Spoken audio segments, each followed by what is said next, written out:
मैं पूजा पितलिया गुरुकुल एकेडमी से आपकी हिंदी टीचर आज आपको क्लास 7 का 7 लेसन पढ़ाऊंगी। शाम एक किसान। इसके लेखक है सर्वेश्वर दयाल सक्सेना। कि इसमें किसान के बारे में बता रखा है। आकाश का साफा बांधकर सूरज की चिल्लम खींचता बैठा है पहाड़, है ना। इसमें सर्दी की शाम का वर्णन बताया गया है, जाड़े की शाम का वर्णन बताया गया है। पहाड़ को किसकी उपमा दी गई है? किसान की। किसान बैठा हुआ है, पहाड़ को एक किसान की उपमा दी गई है। सर्दी की शाम में पहाड़ ऐसा लग रहा है मानो एक किसान बैठा हुआ है और उसने घुटनों सूरज का चिल्लम खींचता बैठा है पहाड़ आकाश का साफा बांधकर। मतलब वो उसने बैठा हुआ है सर्दी की शाम में, पहाड़ ऐसा लग रहा है मानो एक किसान बैठा हुआ है और आकाश को अपने सिर पर साफे की तरह बांध रखा है ना। पहाड़ ऊंचा पर्वत है, उसकी चोटी पर क्या लगा? आकाश को दूर से देखो तो उसको आकाश छू रहा है, उसकी चोटी आकाश छू रही है ना। जैसे पहाड़ रूपी किसान ने अपने सिर पर आकाश को साफे की पगड़ी की तरह बांध रखा है। घुटनों पर पड़ी है नदी चादर सी। और क्या ले रहा है? कवि कह रहा है किसान अपने हाथ में चिल्लम लेकर पी रहा है। डूबता हुआ सूरज लाल रंग का। डूबता हुआ सूरज क्या होता है? जैसे हल्का हल्का लाल रंग का होता है ना। तो वो ऐसा लग रहा है और उसकी गर्मी भी कम हो जाती है। तो वो ऐसा लग रहा है जैसे पहाड़ को किसान की उपमा दी गई है और चिल्लम आकाश और उसको जो सूर्य अस्त हो रहा है और सूर्य को क्या दे रखा है? चिल्लम की उपमा दी गई है ना। तो डूबता हुआ सूर्य लाल रंग का घोल हो जाता है, उसकी गर्मी भी कम हो जाती है। कवि ने सूरज को देखकर यह सोच लिया कि जलती हुई चिल्लम के छोटे छोटे कोयले होते ना, वैसे उसमें जो हल्का हल्का लाल रंग का जैसा कोयला लग रहा होता है, वे जैसे चिल्लम के छोटे छोटे कोयले के रंग होते हैं, वैसे ही कवि ने पहाड़ रूपी किसान आकाश रूपी साफे को अपने सिर पर बांधकर चिल्लम को पी रहा है, सूरज रूपी चिल्लम को पी रहा है, ऐसा लग रहा है। पास ही दहक रही है पलाश के जंगल की अंगीठी। और पास ही दहक रही है मतलब पलाश के जो फूल होते हैं ना, उस किसान पहाड़ के सामने ही पलाश का जंगल है। उसमें ऐसा लग रहा है पलाश के फूल कैसे होते हैं? लाल कलर के होते हैं।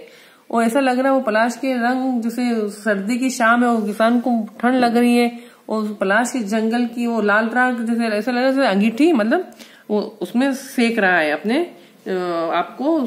ठंड लग रही है तो उसको उसमें उसकी सेक रहा है उसमें। तो कवि ऐसा बोल रहा है कि पहाड़ पे किसान ने उसको पहाड़ को क्या उपमा दी? किसान की। और आकाश को साफे की और डूबता हुआ सूरज क्या है? चिल्लम में। तो कवि ऐसे कह रहा है कि जैसे अंगीठी मतलब जो सेक करते हैं ठंड से बचने के लिए पैरों में बहती हुई, है ना। पास ही दग रही पलाश के जंगल की अंगीठी। और उसमें वो ऐसा लग रहा है जैसे अंगीठी को सेक रहा है। पहाड़ के सामने पलाश के फूल जंगल है और लाल लाल रंग के पलाश के फूल हैं।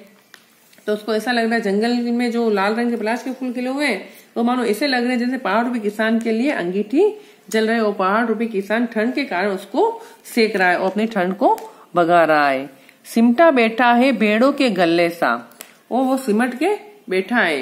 क्या बैठा है? पूर्व दिशा में अब अंधेरा छा रहा है तो उसको ऐसा लग रहा है भेड़ों के गले सा, मतलब उसको पूर्व दिशा में भटका अंधेरा भेड़ों का झुंड जैसा लग रहा है। वो अचानक मोर बोलने लग जाता है। तो वो एकदम जैसे किसी ने आवाज दी हो, अरे सुनती हो, ऐसे किसी ने आवाज दी हो, जैसे उसको ऐसा लगता है। अचानक से उसके चिल्लम मतलब उसको सूरज, चिल्लम को उपाधि किसके दी है? सूरज की। तो उसके हाथ में एकदम छूट जाती है और धुआं उड़ जाता है। उसी पर सूरज डूबा अंधेरा छा गया। और ऐसे सूरज डूब जाता है और अंधेरा छा जाता है। ठीक है, ये आपको पाठ समझ में आ गया होगा। अब इसके क्वेश्चन आंसर देखते हैं। शाम रूपी किसान ने साफा पहना है आकाश का, नदी का, फूलों का। आकाश का। किसान के घुटनों पर चादर सी पड़ी है। झील, नहर, नदी, नदी। भेड़ों को चूर्ण सा सिमटा अंधकार बैठा है पश्चिम में, पूरब में, उत्तर में। पूरब में। अचानक बोला बंदर, मोर, मेंढक, मोर, है ना। कविता के नीचे दी गई पंक्तियां पूरी कीजिए, ये आपको होमवर्क करना है। नीचे लिखे पंक्तियां को पढ़कर दिए गए प्रश्नों के उत्तर दीजिए। इसके प्रश्न उत्तर आपको के फोटो सेंड कर देंगे। अब भाषा सरिता है। अब ये पंक्तियां कविता में शाम के दृश्य को एक किसान के रूप में चित्रित किया गया है। ये एक रूपक। इसे बनाने के लिए 5 एक रूपताओं की जोड़ियां बनाई गई। इसे उपमा कहते हैं। पहली एक रूपता है आकाश का साफा। इसी तरह तीसरी एक रूपता नदी चादर सी, मानो नदी चादर सी हो। आप दूसरी और चौथी 5वीं एक रूपता खोज कर लिखिए। जैसे सूरज की चिल्लम, पलाश के जंगल की अंगीठी, सूरज डूबा अंधेरा छाया।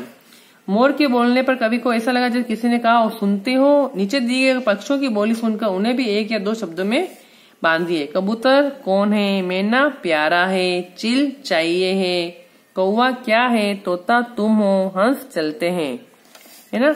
चादर सी मरियल सी में सी सा का प्रयोग चादर सी में तुलना देने के लिए उपमा के रूप में किया गया है। इसी प्रकार मरियल सा में विशेषण के रूप में किया गया है। आप इसी प्रकार के कुछ उदाहरण लिखे, जैसे तुलना देने के लिए फूल सी, गुड़ सी, शहद सी,